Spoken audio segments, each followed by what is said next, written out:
I'd like to introduce you to this gentleman. This is Robert Johnson. Robert Johnson was the last proprietary governor in South Carolina.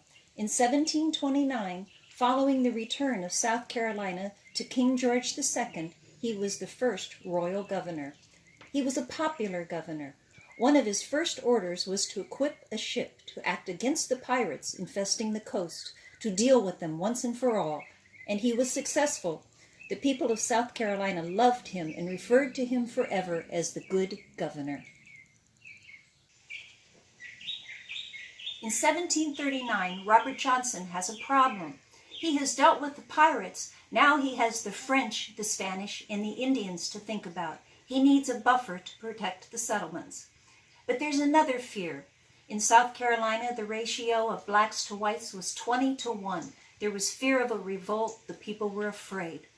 Good Governor Robert Johnson said, "Nothing is so much needed in South Carolina as white inhabitants." So he presents an idea to the London Board of Trade, a township scheme.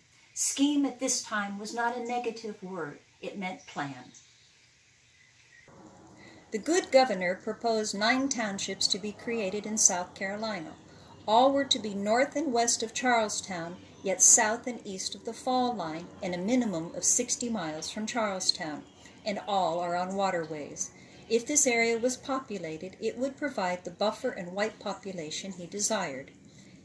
Each township would include a town, and available land would be no more than 6 miles away. Each family member was to get 50 acres and a town lot. You were to live on the town lot, not on the 50 acres. Robert Johnson thought that without dedicated towns, that South Carolina would look like Virginia, and he thought Virginia was awful.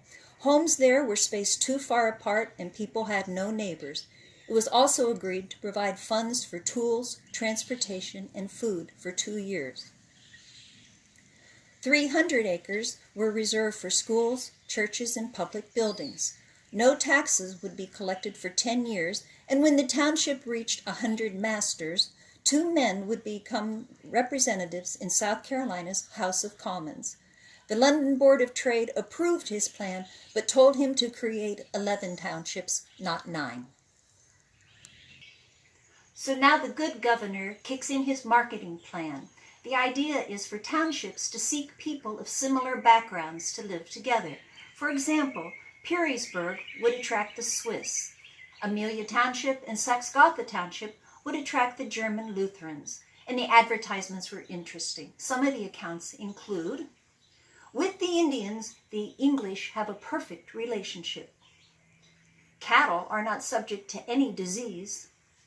And my favorite, "The summer is not near so hot as in Virginia or the other Northern American English colonies." Let's talk about Saxe-Gotha Township, the area where the 12,000-year history park is located. We have the first fort, the second fort, the Congaree River. This area was known as the Congarees, but no one would have been attracted to come to an area named for Indians. So Robert Johnson renamed it Saxe-Gotha, commemorating the marriage of the Prince of Wales to Princess Augusta of Germany. And that worked. People came. Robert Johnson's township scheme was mostly a success. By 1735, settlers had come from Germany, Switzerland, and the British Isles. Nearly 2,500 people in 10 years. By 1740, there were mills, stores, and farms. But problems occurred in 1739 as the subsidies and the tax-free living ended. The backcountry life was tough. Only after the French and Indian War ended in 1763 did the upcountry attract the settlers that the good Governor Robert Johnson had hoped for 30 years earlier. Thank you.